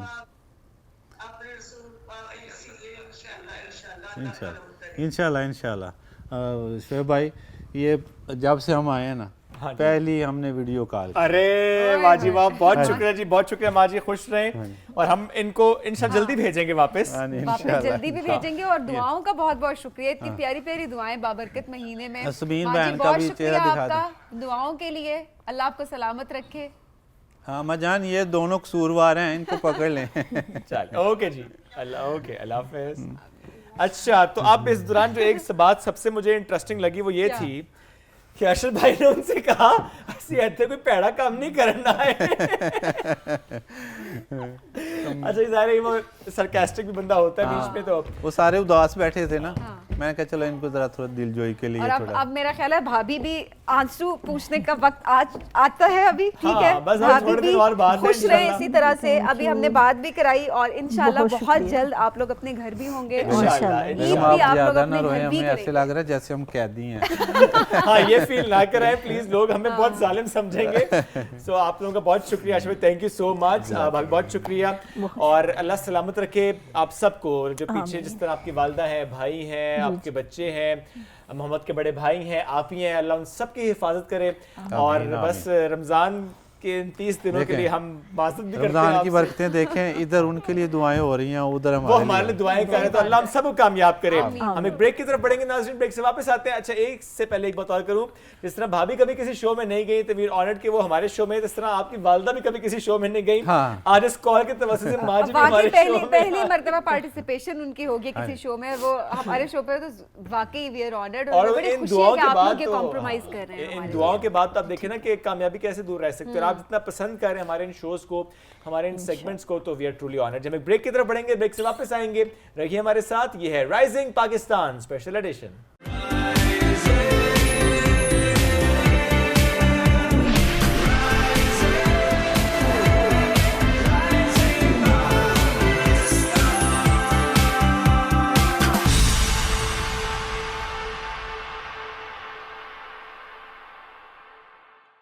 welcome back. Rising Pakistan special edition में एक बार फिर कहते हैं खुश आमदीद। और अब एक ऐसी शख्सियत ने हमें ज्वाइन किया है जो हम कह सकते हैं हम सब के उस्ताद हैं, चूँकि हम सब ने बचपन में स्पेशली टेलीविजन के थ्रू जैसे कुरान मजीद को पढ़ना सीखा। अच्छा, अगर हम ये किरत कहें सीखी। पहले उस्ताद, तो इसमें भी कोई गलत बात नहीं है, नहीं बेशक। होगी, क्योंकि वाकई जब हमने पीटीवी में ही हम देख के बड़े हुए हम सब, तो स्कूल जाने से पहले भी हम अगर देखें तो हम टीवी स्क्रीन, हमारे पेरेंट्स स्पेशली हमें टीवी लगा देते थे, और उसमें क्योंकि कारी साहब कुरान सिखा रहे होते थे, तो जो वाकई जो पहले उस्ताद जिनसे हमने कुरान पढ़ना सीखा, जिनसे हमने कुरान सुना, तिलावत जिनकी सुनी, वो हैं जी कारी सैयद सदाकत अली। एब्सोल्युटली, तो लाखों करोड़ों उनके स्टूडेंट्स हैं जी जो आज हमारे इस ट्रांसमिशन में उन्होंने ज्वाइन किया है। We are very honoured. और कौन सा अवार्ड है जो माशाल्लाह आपको नहीं मिला? नहीं, इतने अवार्ड्स, प्राइड ऑफ परफॉर्मेंस माशाल्लाह की एक तवील फहरिस्त है उसकी, किसी तारुफ के ज़रा मोहताज नहीं है, हम सबके बड़े प्यारे हैं, बड़े फेवरेट। अस्सलाम वालेकुम कारी साहब, कैसे हैं आप? कारी साहब, तो बहुत शुक्रिया आपने हमें वक्त दिया। हालांकि बड़ी मसरूफियत आजकल हम आपकी देख रहे हैं कि दो चीज़ें इस वक्त चल रही हैं। एक तो जो पूरे पाकिस्तान का नेशनल लेवल पे एक कंपटीशन जिसको माशाल्लाह आपने ऑर्गेनाइज भी किया, आप उसको जज भी करें एवरीथिंग, और एक पाकिस्तान एंड ईरान के इश्तराक से भी एक कंपटीशन जिसको आप जज कर रहे हैं और पीटीवी इसको नशर भी कर रहे हैं। सो पहले कंपटीशन की तरफ आते हैं कारी साहब, ये कितना मुश्किल था पूरे पाकिस्तान मुख्तलिफ जगहों पर जाना, वहाँ से सिलेक्शन करना? बात यह है कि हमारे बच्चों के अंदर माशाल्लाह इतना टैलेंट मौजूद है, चूँकि अब ये जो नेट का दौर आ गया है, हर चीज़ अवेलेबल है आपके फ़ोन के ऊपर। बिल्कुल। अब जिस कारी को सुनना चाहें आप उसको सुन सकते हैं वीडियो निकाल कर, और उससे एक ज़ौक़ जो है वो डेवलप हो रहा है। अब इसमें अब हमने पाकिस्तान टेलीविज़न को एज़ाज़ हासिल है कि कुरान के हवाले से या दीन के हवाले से हमेशा पीटीवी का एक तो इम्तियाज़ रहा है। जैसा कि अल कुरान प्रोग्राम आपके सामने है, 34 ईयर्स ऑलमोस्ट हो गए उसको चलते हुए, और लाखों करोड़ों लोगों ने पढ़ना सीखा है। यानी मैं तो पूरी दुनिया में मूव करता हूँ, कोई ऐसी जगह नहीं है जहाँ मुझे शागिर्द नहीं मिलते, और उनकी एक खुशी की इंतहा होती है कि अपनी बचपन की यादें जब देखते हैं ना, तो ये हमारे वो उस्ताद हैं जिनसे हम बचपन में कुरान पढ़ते रहे हैं। तो उसका एक अजीब सा एक फ़रहत होती है, सुकून होता है, मोहब्बत होती है, प्यार होता है जी। हमारे भी आज हम अगर किसी अपने पुराने उस्ताद को देखते हैं तो हमारे भी आंखों में आंसू आ जाते हैं उनको देखकर, फरते मोहब्बत के साथ, ठीक है ना। तो अल्हम्दुलिल्लाह पाकिस्तान टेलीविज़न ने पिछले साल भी ये कंपटीशन किया, इस दफ़ा भी किया। तमाम जो चैनल्स हैं पाकिस्तान के सेंटर्स हैं, कराची है, कोयटा है, मुल्तान, इस्लामाबाद, लाहौर, पेशावर, इन सब पर जो ये कंपटीशन जो है इसका क्वालिफाइंग राउंड हुआ, बेशुमार लोगों ने इसमें शिरकत की। उसमें फिर हर स्टेशन पर क्या हुआ कि हमने उसका एक क्वालिफाइंग राउंड रखा। सही। उसमें से हमने 8 बच्चों को सिलेक्ट किया, फिर नेक्स्ट डे 8 में से फिर 2 बच्चों को सिलेक्ट किया, जो कि फिर नेशनल जो कंपटीशन है उसमें उन्होंने फिर हिस्सा लिया पाकिस्तान टेलीविज़न के ऊपर। तो बच्चे बहुत अच्छा पढ़ने वाले हैं। माशाअल्लाह। इतना टफ कंपटीशन ये हुआ है कि एक से एक बढ़कर बच्चा पढ़ने वाला है। सही। 12 में से जब सिलेक्शन उसकी की है तो इतना मुश्किल लगा कि किसको ड्रॉप करें और किसको रखें। सही बात। तो जाहिर है किसी न किसी को ड्रॉप करना है। अब इसकी तरफ, इसकी टेक्निकलिटी की तरफ आते हैं प्लीज़ कि क्या देखा जाता है उसमें। अब चूँकि हमने ख़ुद भी वर्ल्ड कॉम्पिटिशन्स में हिस्सा लिया हुआ है और बचपन से कॉम्पिटिशन्स को अटेंड कर रहे हैं और विन कर रहे हैं, उसमें सबसे आम जो चीज़ है वो है अहकाम तजवीद। कुरान फरमाता है कि वरत्तिल कुरान तरतीला, कुरान पाक को खूब ठहर ठहर कर पढ़ो। ठहर ठहर कर पढ़ने का मतलब क्या है कि हर लेटर जो है उसको उसके मखरज से अदा किया जाए। ठीक है ना। हा खौफ हल्क से अदा होगा। हरूफ हल्की 6 हैं, 2 जो हल्क का हिस्सा सीने की तरफ है उस तरफ से निकलते हैं, 2 दरमियान से निकलते हैं, जो मुंह की तरफ सीने का हिस्सा वहाँ से निकलते हैं। तो मुख्तलिफ हरूफ की अपनी एक अदायगी है। जब तक वो गुन्ना है, नून मुशद्दद है, इस पर गुन न करेंगे, और गुन्ना नहीं है तो नून है और नून के बाद हरूफ इजहार आ गए तो उसमें हम अन आमता इजहार करके आगे निकल जाएंगे। और गुन्ना है मिम्मा अन्ना, आवाज़ थोड़ी देर के लिए नाक में रहेगी, कंटिन्यू करेंगे उसको। तो ये चीज़ें हैं। इसी तरह मद्दात हैं, फिर हुरूफ कलकला हैं। कहाँ पर कलकला का मतलब ये है कि आवाज़ को मूव कर देना। काफ की आवाज़ कंटिन्यू हो गई, ये कलकला है। अब अज अद अत, ये कलकला नहीं है। काफ ता है कलकला, काफ ता बा जीम दाल। जब भी इन हरूफ के ऊपर, इन लेटर्स के ऊपर जज्म होगा, सुकून होगा, तो ये आवाज़ इसकी मूव कर जाएगी। आक अज अब अद आतो, आवाज़ मूव कर जाएगी। इस तरह इसके मतलब रूल्स हैं, इसके कवायद हैं। उनको जब तक आप प्रॉपरली परफॉर्म नहीं करेंगे आप कारी नहीं बन सकते। बहुत कारी के लिए सबसे बुनियादी चीज़ है अहकाम तजवीद। तजवीद पर उनका कंट्रोल होना चाहिए, क्योंकि आवाज़ बहुत अच्छी है, सुनने वाला जो है मज़ा आ गया जी, क्या लंबा सांस था, क्या ऊंची आवाज़ थी, मगर वो उस वक़्त तक नामुकम्मल है जब तक कि उसको तजवीद की वाक़फ़ियत नहीं होगी। तजवीद के ताबे है हर चीज़, बेशक आवाज़ भी ताबे है और उससे मुख्तलिफ सुर भी ताबे हैं। अब हम सुर कहेंगे तो कुछ लोग कहेंगे ये सुर कैसे हो गए, ये तो सुर तो नाजायज़ है, हराम है। तो आपसे सर फरमाया कि इक़राउल कुरान बिलुहूनिल अरब, कुरान पाक को अरबी लहन के साथ पढ़ें, ये जायज़ है बिल्कुल। और फिर ज़य्यिनुल कुरान बि अस्वातिकुम, अपनी आवाज़ों को खूबसूरत आवाज़ों के साथ डेकोरेट करो, मुज़य्यन करो, तज़यीन उसमें होनी चाहिए। ठीक है ना। तो उसके लिए बिलहुल अरब क्या है, ये मुख्तलिफ मकामात है, इसको हम लहजे कहते हैं और अरब में इसको मकामात कहा जाता है, नगामात भी कहा जाता है। ठीक है। उसमें ब्यात है, उसमें सबा है, उसमें हिजाज है, उसमें रस्त है, उसमें जारिका है, उसमें अजम है, उसमें सीका है, उसमें नहमद है, उसमें कुर्द है। मैंने 9 का आपको सब मुख्तलिफ अंदाज हैं, हर एक का मुख्तलिफ अंदाज है, हर एक के मुख्तलिफ अंदाज है। तो इन सब में जैसे जैसे आप आगे बढ़ेंगे, बड़े कंपटीशन में जाएंगे। अब जैसे हम इसमें भी हमने देखा, ये जो पाकिस्तान टेलीविज़न का फाइनल कंपटीशन हुआ और लोकल भी कंपटीशन हुए मुख्तलिफ सेंटर्स के ऊपर, उनमें इन चीज़ों को ऑब्ज़र्व किया गया। मगर जो इंटरनेशनल कंपटीशन होते हैं उसमें इसको मज़ीद डिटेल के साथ इसको ऑब्ज़र्व किया जाता है। उसमें मकामत का उस्ताद अलग होता है, सही, हुस्न सौत का, आवाज़ का उस्ताद अलग होता है, तजवीद का उस्ताद अलग होता है। उससे सिर्फ उसी पर फोकस करना, वो सिर्फ अपने उस एक पे फोकस करके नंबर्स देगा। जी हाँ। और उसके बाद फिर उसको कंपाइल करेंगे तो फिर उसका रिजल्ट तैयार होता है। सुभान अल्लाह। और कारी साहब, मैं ये कहूँगी कि बच्चे मुकाबले में पार्टिसिपेशन तो अपनी जगह पे होती है, जीतना ना जीतना वो अपनी, लेकिन सीखना कितनी बड़ी बात है। जजेस आप जैसे हों और ये पूरा एक माहौल भी तो होता है जिसमें बहुत सारी चीज़ें, जो टेक्निकलिटीज़ आप बता रहे हैं, इसमें बच्चे कितना कुछ सीख भी जाते हैं और यही बच्चे फिर आगे जाकर और बच्चों को सिखा रहे होते हैं। हमने जो पहला प्रोग्राम किया ना पाकिस्तान टेलीविज़न पर, वो 92 में था। सही, ज़ाहिर आप पता नहीं उस वक्त आप की पैदाइश हुई थी। तो उसके बाद फिर हमने सेकंड प्रोग्राम किया। मैंने सोचा कि अब सेकंड प्रोग्राम में क्या चीज़, एक तो टेक्नोलॉजी एडवांस हो गई, सही आजकल जो प्रोग्राम चल रहा है ये सेकंड प्रोग्राम था, सही तो मैंने सोचा कि इसके अंदर ये जो मकामात हैं ना इनको इंट्रोड्यूस किया जाए। तो ये 300 एपिसोड हैं और उसमें हर रोज़ मैंने जो तिलावत करनी है आखिर में उसमें मैंने बताना कि आज मैंने कौन सा इस मकाम में तिलावत की है। ओके अच्छा, मैं एक दफ़ा उकाड़ा में एक फंक्शन में गया पढ़ने के लिए, मुझे बुलाया उन्होंने, सही तो छोटा सा बच्चा 6-7 साल का बरस का, सही तो वो कहते कारी साहब आज आप कौन सा मकाम सुनाएंगे। सुभान अल्लाह। आप देखें किस बच्चे ने सुना हुआ था आपको, क्योंकि आप आखिर में तिलावत करते हुए बताते हैं किस मकाम पे आज तिलावत की है, तो उस बच्चे ने सीख तो लिया। ये जो मकामत की तरफ लोगों का रुझान हुआ है और आया। तवज्जो हुई है, इसमें भी पाकिस्तान टेलीविजन की कंट्रीब्यूशन बिल्कुल वाकई बहुत ज़्यादा कंट्रीब्यूशन है, क्योंकि हम देख रहे होते हैं कि हर कुछ वक्त के बाद जो है कॉम्पिटिशन्स भी कराए जा रहे होते हैं, एट द सेम टाइम आपका स्क्रीन पे होना, जिस तरह से हमने बताया और अभी आपने 34 साल बताए खुद कि 34 साल तकरीबन हो गए हैं कि कारी सदाकत अली साहब कुरान बच्चों को सिखा रहे होते हैं टीवी स्क्रीन्स के थ्रू। हम तो बैठ के सुनते, तो यकीनन अभी आज के बच्चे भी सुनते होंगे और सीखते भी होंगे साथ साथ। कार साहब, ये बच्चे सीख किस तरीके से सकते हैं इस तरह की नेशनल लेवल कॉम्पिटिशन्स में अगर पार्टिसिपेट करना चाहे, फिर इंटरनेशनल तो आपने बताया कि और ज़्यादा टेक्निकलिटीज़। देखिए, बात यह है कि सीखने के लिए सबसे बेस्ट चीज़ है कि 1-to-1 उस्ताद के साथ अब बैठ के सीखें। उसका तो जवाब ही नहीं है ना। अगर उस्ताद अवेलेबल नहीं है तो फिर आप टेलीविज़न पर बैठ के सीख सकते हैं। जब ये मैंने टीवी का प्रोग्राम बनाया ना, इससे पहले भी प्रोग्राम थे, कारी खुशमन साहब का प्रोग्राम था, कारी शाकिर कासमी साहब का प्रोग्राम था, वही ज़फ़र का प्रोग्राम था।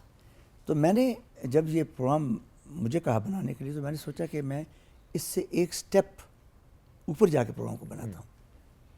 तो जब मैंने वो प्रोग्राम दिया, भेजा पायलट प्रोग्राम बनाकर, तो उन्होंने प्रीव्यू किया उसको। इस्लामाबाद से उन्होंने कहा कि जी ये तो हमारी समझ में नहीं आया, तो बच्चे कैसे इसे सीखेंगे। मैंने कहा जी आपकी रिक्वायरमेंट क्या है। उन्होंने कहा जी हमारी रिक्वायरमेंट ये है कि एक बच्चा रेगिस्तान में बैठा हुआ है, एक बच्चा पहाड़ों में बैठा हुआ है, जंगलों में बैठा हुआ है, उसको कोई उस्ताद मुयस्सर नहीं है। आपने पीटीवी की स्क्रीन पे बैठकर उस बच्चे को पढ़ाना है। वाह, ये हमारा क्राइटेरिया। मैं उनकी बात समझ गया। फिर मैंने जो इस्तिलाहात थी उसमें तजवीद की, उनको सिंपल करके आसान करके उन बच्चों को सिखाया। तो अल्हम्दुलिल्लाह फिर लाखों करोड़ों लोगों ने उससे सीखा अल्हम्दुलिल्लाह। तो सबसे बुनियादी चीज़ पहले तो ये है कि उस्ताद के साथ के बाद फिजिकली बैठ के पढ़ें, ये टॉप प्रायोरिटी है, क्योंकि आपको उस्ताद रोकेगा भी। अब आप टीवी से पढ़ रहे हैं, रोकेंगे तो नहीं, मगर फिर भी काफ़ी हद तक आपकी वो ज़रूरत पूरी हो जाती है जी, उसे लेसन लेने के लिए। तो अब तो माशाल्लाह जगह जगह पर ये प्रोग्राम अवेलेबल हैं, यूट्यूब में मिलेंगे, हर जगह मिलेंगे। अगर जिस टाइम पीटीवी का प्रोग्राम चलता है उस टाइम अगर आप अवेलेबल नहीं हैं तो यही प्रोग्राम आप उसमें यूट्यूब पे देख सकते हैं, निकालें और अपनी हस्बे ज़रूरत अपने वक्त के मुताबिक उसको बिल्कुल निकालें, प्रैक्टिस करें। और जिस वक्त आपको एक अच्छा उस्ताद मैसर हो तो आप उनसे इन पर्सन ये समझ भी लें कि अच्छा कहीं कोई गलती तो नहीं। जो आप बड़ी प्यारी बात की आपने कि द बेस्ट थिंग इज़ कि उस्ताद फिजिकल आपके साथ अवेलेबल हो, ताकि आपको वो फ़ौरन रोक सके अच्छा यहाँ पर गलती हो रही है।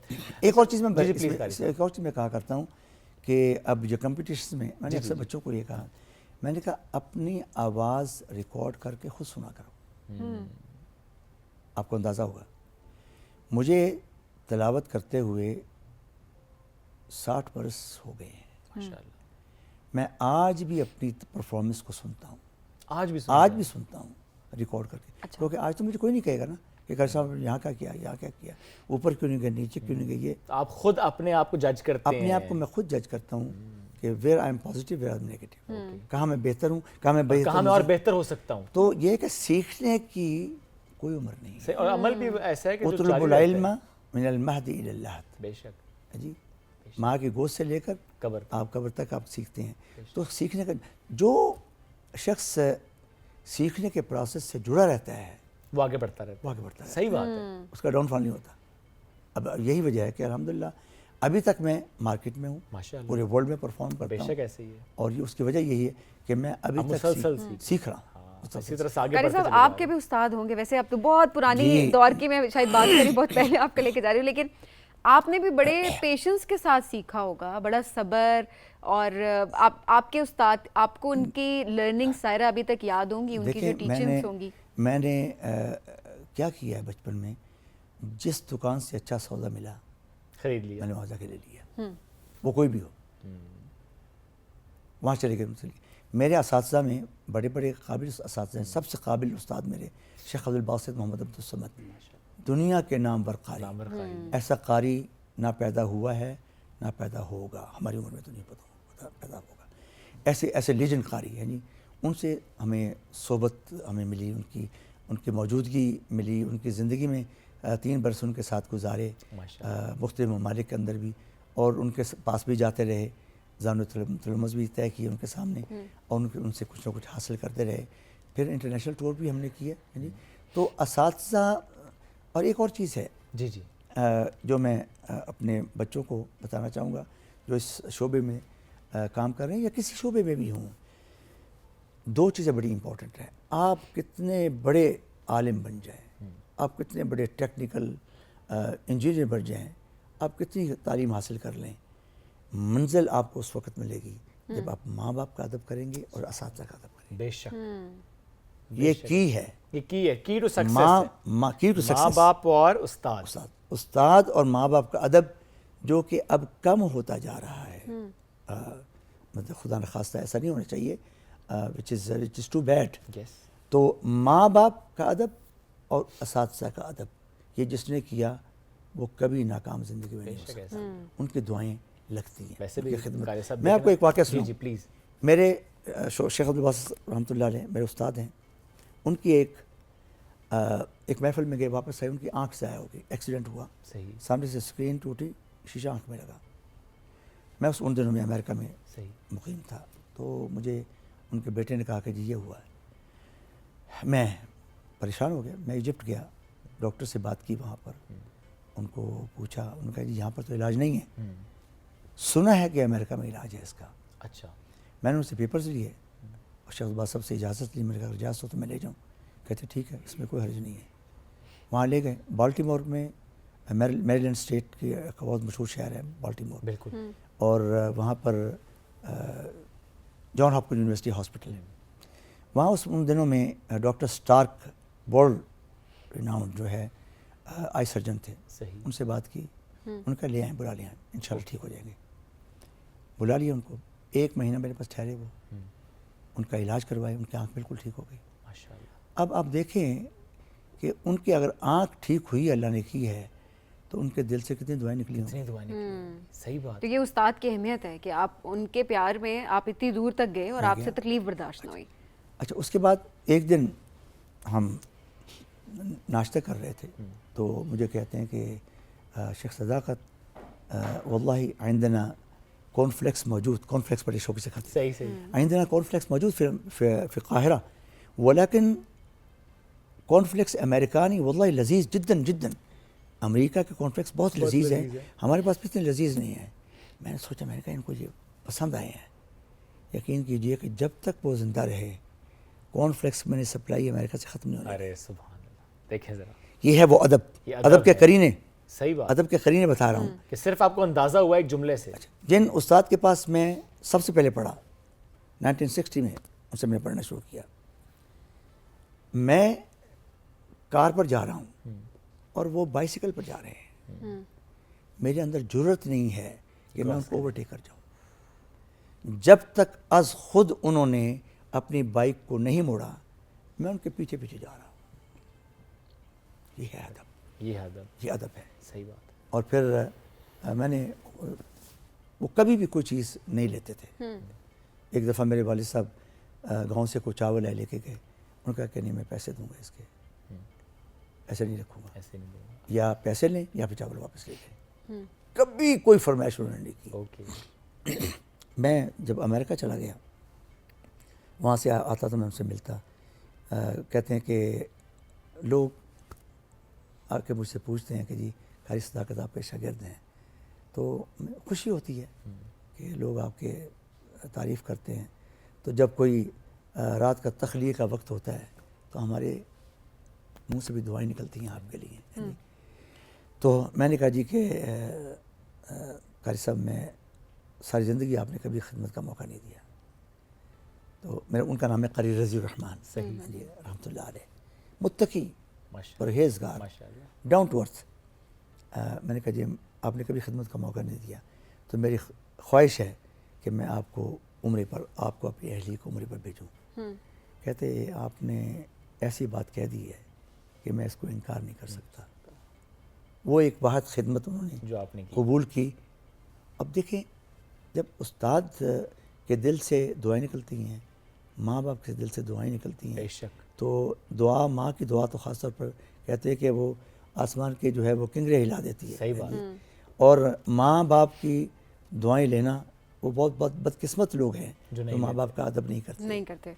देखें, आप हज करने जाते हैं, उम्रा करने जाते हैं, कोई गारंटी नहीं है कि वो कबूल हो या नहीं। सही बात। मगर एक अमल ऐसा है कि आप सल्लल्लाहु अलैहि वसल्लम ने फरमाया कि आप सुबह उठ के प्यार और मोहब्बत की नज़र से अपने माँ बाप का चेहरा देखें, आपको एक हज मकबूल का सवाब होगा। इसकी गारंटी है, मकबूल हज है वो, इसकी गारंटी है। जो आप करने जाते हैं उसकी गारंटी नहीं, इसकी गारंटी है। एक साहबी ने अर्ज़ किया कि या रसूल सल्लल्लाहु अलैहि वसल्लम, अगर हम दिन में 20 मरतबा माँ बाप का चेहरा दें, आपने फरमाया आपको 20 हजों का सवाब होगा। सुभान अल्लाह। तो माँ बाप की इज़्ज़त, असातिज़ा की इज़्ज़त, एहतराम, अदब जिसने किया वो ज़िंदगी में कभी नाकाम नहीं हो सकता। और ज़ाहिर है बहुत ज़रूरी है, और वाकई बड़े बदकिस्मत लोग हैं जो कि अपने उस्ताद की और माँ बाप की खिदमत नहीं भी करते। कार साहब, ये वैसे कम होता क्यों आप रुझान देख रहे हैं आहिस्ता आहिस्ता? शायद सोशल मीडिया का दौर है, हमारे अंदर पेशेंस ख़त्म हो गया है। आपको क्या वजूहात लगती है जिसमें पेरेंट्स अपने बच्चों की तरबियत कर सकते हैं उस लिहाज से? इसमें इंटरनेट का भी बड़ा इसमें दखल है कि लोगों ने वेस्टर्नाइज कल्चर देखे, और वहाँ पर तो सबको पता है कि क्या होता है। 18-16 साल का बच्चा हो तो उसको निकाल देगा, तुम्हें आज़ाद हो, ठीक है ना। तो जब ये इस किस्म के कल्चर हमारे कल्चर के अंदर इंजेक्ट हुए हैं, उसके बाद इस चीज़ का जो है ये फुकदान नज़र आया कि वाकई उस्ताद की वो रिस्पेक्ट नहीं करते शागिर्द। एग्जैक्टली ये बात दुरुस्त है। अच्छा कार साहब, मैं फिर किरत पे आऊँगा और मैं आपकी सवाल भी रखूँगा आपसे कि जो बच्चे इस वक्त हमें सुन रहे हैं, स्पेशली जो पेरेंट्स सुन रहे हैं, बेसिक क्या हो उनका कि अच्छा जब वो चाहते हैं कि उनका बच्चा किरत पढ़े और किरत करे और इस अंदाज से करे कि आगे कॉम्पिटिशन में जा सके, सो स्टेप बाय स्टेप जिस तरह हम कहते हैं कि बढ़ना चाहिए, तो आप कुछ गाइडलाइंस अगर दे सकें, स्टेप्स क्या होने चाहिए? देखिए, सबसे पहली बात तो कि बच्चे को घर में वो माहौल मिलना चाहिए। बिल्कुल सही बात है। माँ बाप से माहौल मिलना चाहिए। घर में नमाज़ें चल रही हों, कुरान पढ़ा जा रहा हो, माँ बाप बैठ के कुरान पढ़ रहे हों, तो बच्चे मोटिवेट होते हैं। सबसे बुनियादी चीज़ें बुनियादी बात है। उसके बाद फिर उनको उनकी कोचिंग का इंतज़ाम किया जाए, उस्ताद का इंतज़ाम किया जाए। अगर वो अवेलेबल नहीं है तो टीवी के ज़रिए, यूट्यूब टीवी के ज़रिए, नेट पर हर चीज़ अवेलेबल है। उनको बच्चों को माहौल पैदा, बच्चे छोटे छोटे हो ना, तो उनको, मैं तो अक्सर कहा करता हूँ कि जो अल कुरान प्रोग्राम चल रहा है ना, इसके सामने 1-2 साल के बच्चों को बिठा दें, बस सुनता रहे, वो उसको क्रिब में लेटा रहने दें और वो कुरान सुन, आवाज़ कान में जाए, आवाज़ जाए, इसका असर होगा बेशक। तो इस किस्म का माहौल रखने की ज़रूरत है कि जैसे जैसे बच्चे बढ़ते जाएँ, उनकी डिमांड बढ़ती जाए, उस हिसाब से इंतजाम करते जाएं, उनके कोचिंग का इंतजाम किया जाए। अच्छा कैसे, इसमें एक बात और भी, जो कॉम्पिटिशन में जा रहे होते हैं बच्चे, आई एम श्योर कि कुछ सूरत आसान होती होगी, कुछ की अदायगी मुश्किल, कुछ की सूरत बहुत मुश्किल होती होंगी। सेफ सूरत कौन सी होती है किसी भी कंपटीशन में जाके अगर वो पढ़े, तो आपको लगता है कि वो एक सेफ सूरत है, उसमें ज़्यादा शायद? देखिए, आपको ड्राइविंग लाइसेंस मिला हुआ है ना, आप हर गाड़ी चला सकते हैं। ओके, हर गाड़ी चला सकते हैं। सही बात। अच्छा, कुछ ये बताना चाह रहे हैं आपके कुछ रूल्स हैं, अगर आपने वो फॉलो कर लिए, अगर आपने उसको सीख लिया तो फिर कोई मुश्किल नहीं है। ठीक है। कंपटीशन में थोड़ा खौफ होता है जरूर, ओके, मगर वो जो बुनियादी चीज़ें वो ठीक हो तो कोई फर्क नहीं पड़ता। फिर फ़र्क नहीं पड़ता। कारी साहब, बेहद शुक्रिया आपका जाने के लिए, नशिस्त आपने दी। हालांकि ज़ाहिर है बहुत मसरूफियत है आपकी इन कॉम्पिटिशन्स की वजह से भी, अदरवाइज भी ज़ाहिर है बिजी पर्सन एज वेल। कारी साहब बहुत शुक्रिया, एजाज़ की बात है, हमेशा हमारे साथ मौजूद होते हैं, हाजिर होते हैं। अल्लाह सलामत रखिए आपको। नाज़रीन, इसी के साथ हमें दीजिए इजाज़त, दोबारा मुलाकात कल करेंगे। बहुत सा ख्याल रखिए, दुआ में याद रखिए। अल्लाह हाफ़िज़।